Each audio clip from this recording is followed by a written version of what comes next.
Or perhaps it was his keen attention to protocol. Nevertheless, there were those who believed the Isar had made a grievous error in letting a commoner enforce his laws. The provost was a man of the Charlotte district, centre-born and centre-bred.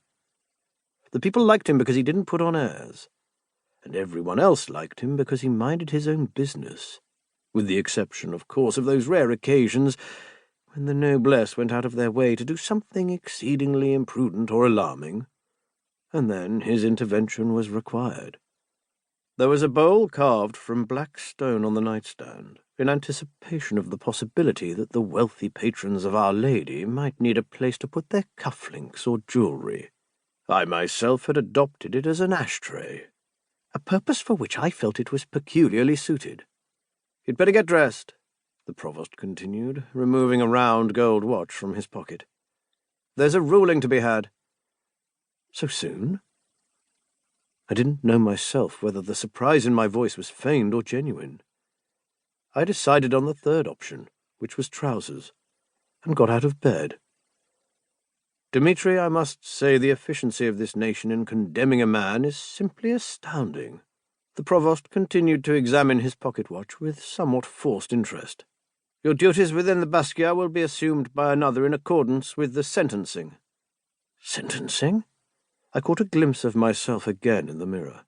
Hair dark and sleep-wild, half-dressed, white shirt voluminous and untucked. My nose stark and sharp, and the new lines tight around my eyes and mouth. I'd lost my cufflinks under a mound of ash. I looked exactly as I felt. A man thrown off centre. "Oh, there's no official trial," Dmitri said quickly, casting a glance upward. Finding me more or less decent, he nodded and tucked the watch away into some invisible pocket. "We just thought it might be time for a little, chat." His attitude confirmed my worst fears. We stepped outside together, and I looked about at the city I loved. Our Lady of 1,000 Fans was situated in the heart of Miranda. Most will tell you it's the palace or even the Bastia that's the real centre of the city's uppermost district. In truth, it all depends on where you're coming from or what attracts you most. You can tell a lot about people by the details they choose to employ when describing Volstov's capital. If you ask anybody who's anybody, though, they'll tell you that if you wish to get through the city and not end up hopelessly lost, it isn't at the palace or Our Lady that you want to begin.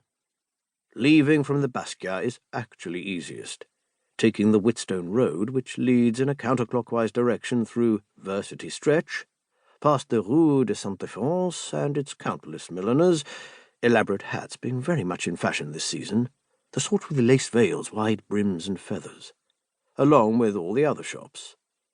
The Rue is just on the edge between Lower Miranda and Upper Charlotte, so once you're past the merchants' quarter, you're smack in the middle of Charlotte herself, teeming and fat-voweled and cocky. No one much cares what you do in Charlotte, so long as you're not doing it to a friend or member of the family. Once you accustom yourself to Charlotte's indifference, she will adopt you as her son or daughter, so long as you look after yourself and don't stray too close to Molly Edge. It was a principle that could be applied to any of the 3 sister districts, for each had its own boundaries, as well as its own consequences for dealing with those who strayed too close to them. The provost's hansom had windows at least, and for that I was thankful. I had the odd idea in my head, pervasive no matter how I tried to distract myself, that this might be the last time I got to examine the city I so loved with such reverent attention. I'd had the same feeling with Eric the last occasion I'd met with him, though at the time I hadn't paid my misgivings much mind.